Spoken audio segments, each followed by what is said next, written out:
What is up, my fellow Chibits? Today, I'm here to bring all of you the weekly anime review of Fate Kaleid.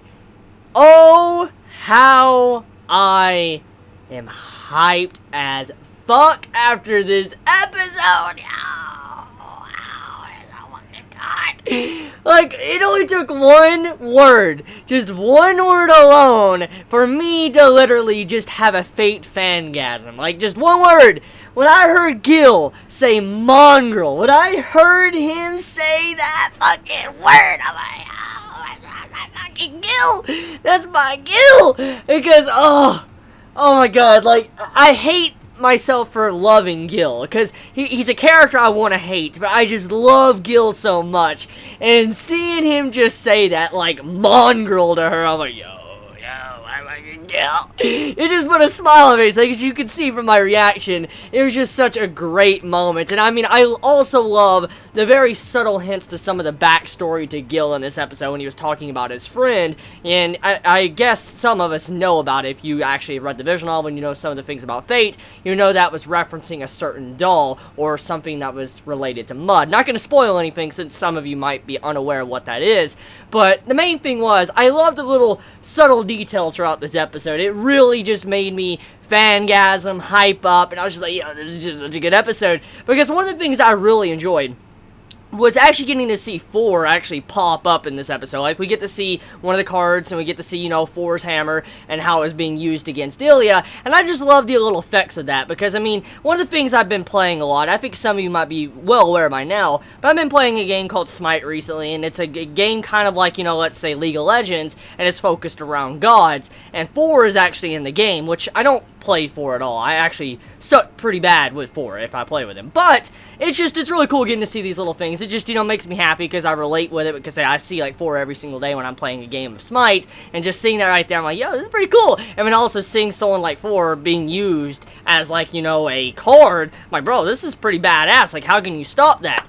Now, one of the things I want to dive into, though, is the fight between Gil and Faker. Oh my god, yo! Like, you know what that reminded me of? Now, this is gonna have some spoilers, FYI spoilers, to Unlimited Blade Works. Just saying it right now.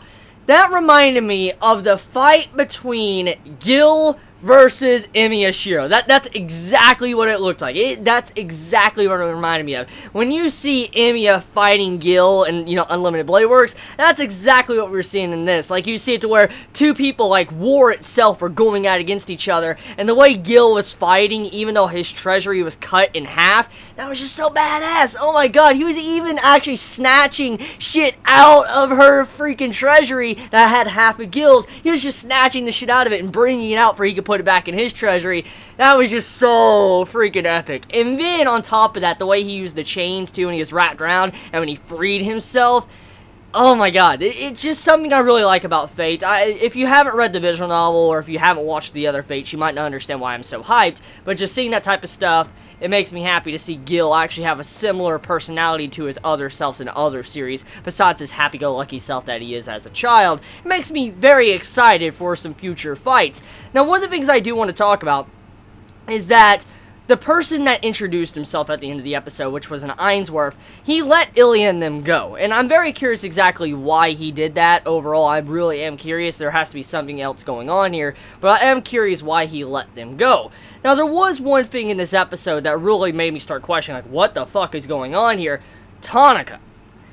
What in the hell is she made of? Now, I'm just going to be straight up with all of you, okay? I've been not wanting to say this possible theory I've had. I was thinking it might be, but I can say it because it's not possible, and I just want to throw it out there. I've been thinking that maybe Tanaka in some way could have been Ruby. I'm saying it. I know it's stupid. I know it's very stupid. I know it doesn't make much sense. But I was, like, on the line of saying maybe in some way, like, Tanaka was, like, Ruby or something, maybe given a body. The way her body was able to tank so much and shit, I'm like, what if it's Ruby in some way? I mean, I don't fucking know. I was just throwing it out there. That's something I was thinking was, you know, Tanaka was. But now seeing that Ruby was in this episode and she was found, I'm like, okay, so that can't be Tanaka. So who the fuck is Tanaka? Like, why is she such a tank? Like, that's what I want to, you know, talk about, okay? She took a direct hit from Thor's hammer. She took a direct hit. I mean, only her clothes got eviscerated, which was, I guess in a way, it was fan service for the audience. Okay, I mean, damn. But still, she tanked a hit by Thor. Now, when we think about Fate, okay? Fate is a series that uses abilities from different gods or different legends and stuff, and they're pretty damn fucking powerful. They are. And just seeing how Thor's blast from the hammer did not kill Tonica. What the hell is she? That was a blast from a god.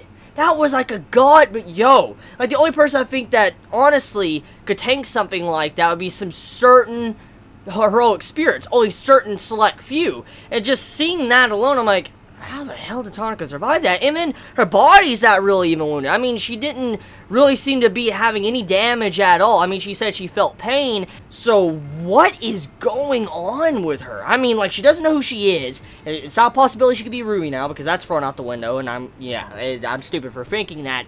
But now just seeing this, like, what?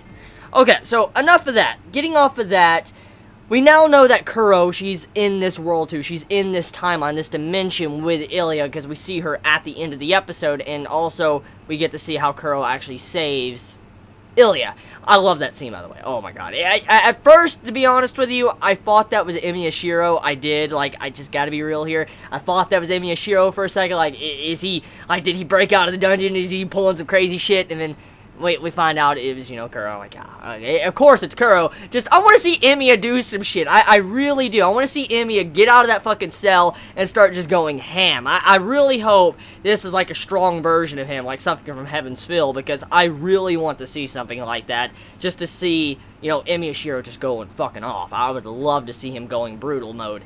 So, yeah, episode overall, in a nutshell, it was a wonderful episode. I truly enjoyed it. Had a lot of references, a little subtle details and build up here and there throughout the episode I enjoyed. I love the reference to Gilgamesh's past and his only true friend. That was something that I did not expect to see in this episode, and I'm glad they referenced it. It makes me respect Fate Kaleid so much more after watching this episode.